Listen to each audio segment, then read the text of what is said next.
재밌고 흥미진진한 성경 이야기가 펼쳐집니다. 더 깊은 성경의 세계로 인도하는 시티스 두란노 성경교실 인바이블의 최윤영입니다. 김윤희 총장님, 영국 청년 해리, 그리고 이성미 집사님, 전창희 목사님께서 자리해 주셨습니다. 어서 오세요. 반갑습니다.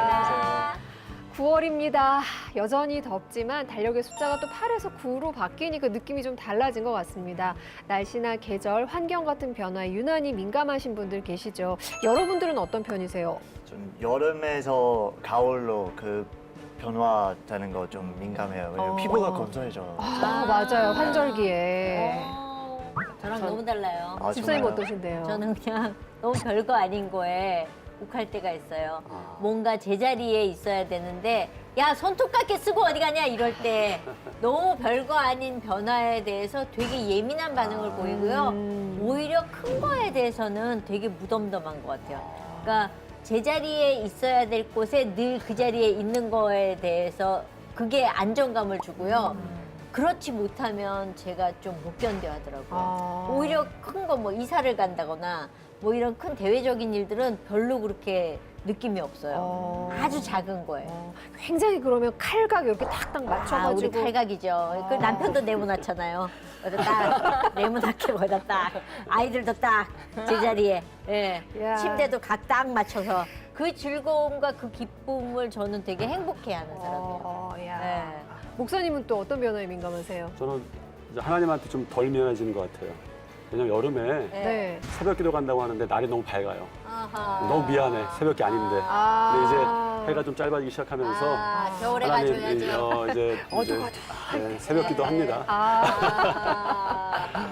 총장님은요? 저는 추위를 잘 타서 겨울이 좀 싫어요. 그렇긴 한데 가만히 생각해 보면 기대되는 게 하나가 있죠. 크리스마스. 그래서 그 희망으로 또 추위를 맞이할 수 있는 것 같아요. 네. 날씨가 점점 이렇게 쌀쌀해질 네. 때. 정말 우리 주변에 많은 것들이 변화하고 또 시시때때로 달라집니다. 하지만 단 하나 변하지 않는 것이 있죠. 바로 하나님 말씀인데요. 다 함께 그 성경 속으로 들어가 볼까요? 인 바이블.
홍해를 건넌다는 건 이스라엘 백성들에게 불가능에 도전하는 것과 같았습니다. 이스라엘의 능력으로는 도저히 이룰 수 없던 문제가 하나님의 능력으로 해결이 됐는데요. 이로써 이스라엘은 여호와 하나님이야말로 이스라엘을 도우시는 분이고 이 하나님을 의지하는 것이 이스라엘 백성의 소망임을 깨닫죠.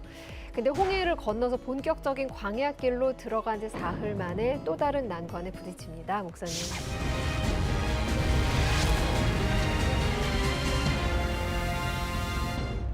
사실 이 정도의 고난의 과정을 겪어오고 큰일을 치르면 이제 한 번쯤은 사흘길 갔을 때 목마를 때 에비앙 생수 정도는 하나 준비해 놓으셔야 백성들이 힘내고 갈 텐데 또 문제가 생긴 거죠. 목이 마른데 또 물을 만났는데 그 물이 쓴 물이에요. 그 쓴 물이 어떻게 썼는지 모르겠어요. 저는 뭐 석유인가 아니면 소금물인가 이런 생각도 나는데 쓴 물을 만났습니다.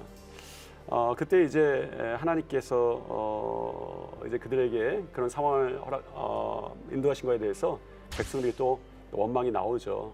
그럼 저는 사실은 이 원망에 대해서만큼은 사실 이스라엘 백성들을 좀 이해해 보려고 해요. 우리가 그냥 성경 보면서 쉽게 잘못했어 손가락 차겠지만 어젯밤에 북에 가서 큰 문제 가운데 은혜 받고 성령 만나고 예수님 만났으면 오늘쯤에는 그런 성령님의 사인도 있고 만사형통 이런 게 일사천리 이런 게 있어야 되는데 예. 이제 이게 나왔어요.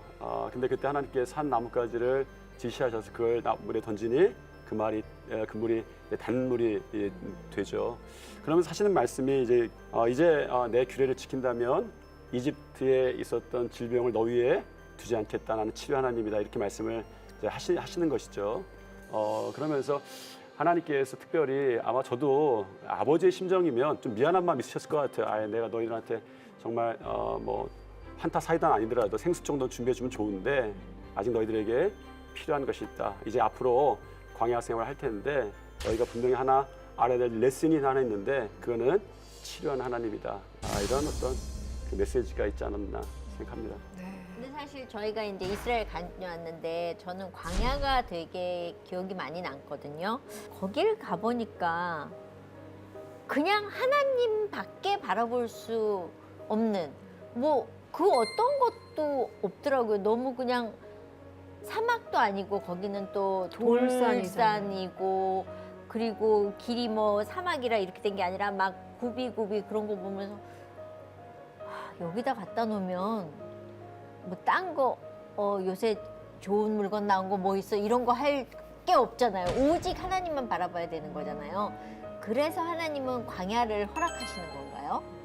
그러니까 의도적으로 일부러 예. 고생해봐라. 그리고 네. 나를 의존해라. 뭐 그럴 것도 있지만 지형학적으로 예. 가나안 땅으로 들어가려면 거기를 통과를 해야 돼요. 예. 어떤 형태이든 예, 예. 뭐 해안길도 그렇고 어느 형태로 가든 이제 어딘가를 통과를 해야 되는데 목적지는 이제 광야에서의 본격적인 거는 민수기입니다. 사실 예. 민수기의 제목은 광야에서예요. 제목 자체가. 우리는 숫자에 초점을 맞췄지만 예, 예. 히브리어 성경은 미드바르 해갖고 광야에서가 제목이에요.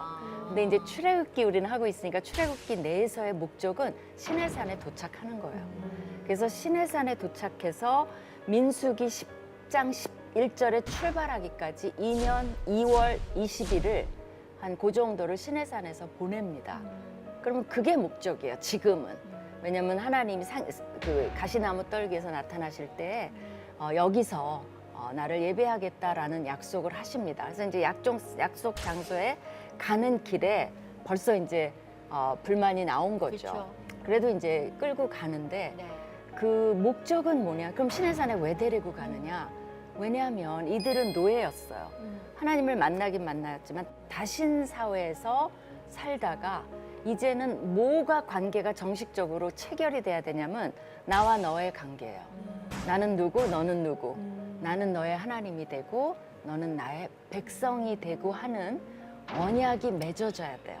그리고 기본 어떤 간단한 법이라 그럴까? 가이드라인도 주어져야 되고 또 이제 같이 하나님과 이동해야 되니까 거기서 이제 성막도 좀 지어지고 그런 절차가 필요합니다.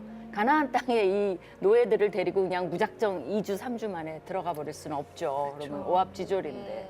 그래서 1차 정비가 필요하고 민수기에서는 숫자도 세고 군대 나갈 만한 사람으로 이제 그런 것으로 지금은 그래서 의도적으로 거기 가서 하는 것도 있지만 환경이 또 그런 것도 있죠. 하나님을 의존해야 되고 하나님이 보호하심, 하나님이 공급하심 이런 모든 것이 되지만 메이저 주요 목적은 하나님과의 언약식입니다. 네, 그걸 향해서 이제 가는 거죠.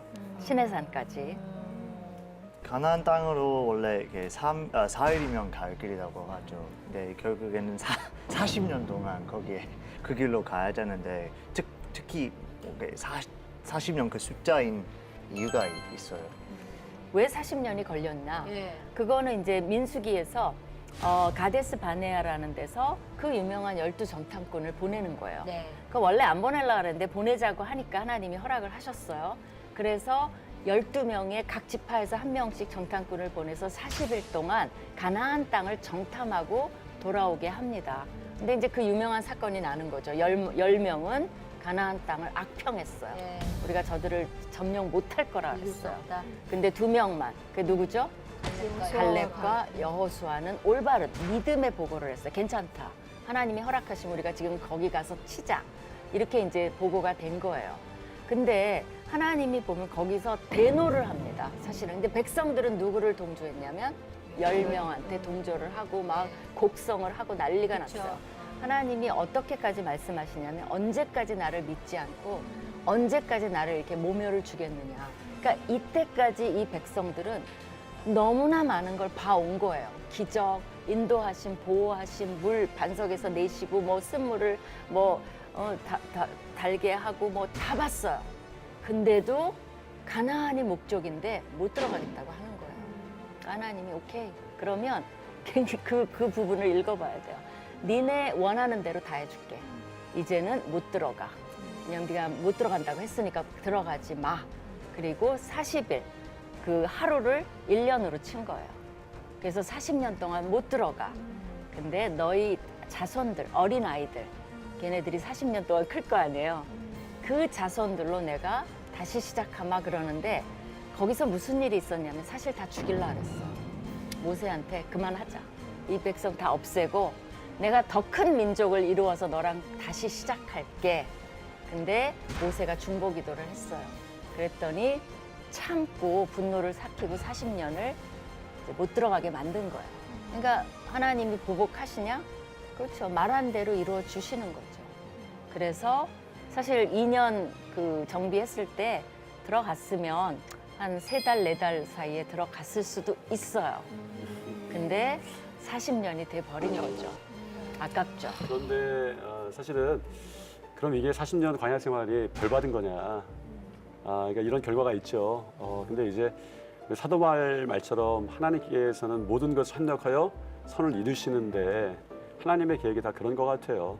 저는 이제 40년의 광야 생활을 할 때 첫 번째는 우리가 하나님 앞에 어떤 자세로 하나님과 관계를 맺었는가 때문에 분명히 그런 결과가 있고 또 그런 시간을 통해서 하나님께서 어떻게 선용하시는지가 또 우리에게 나타나잖아요.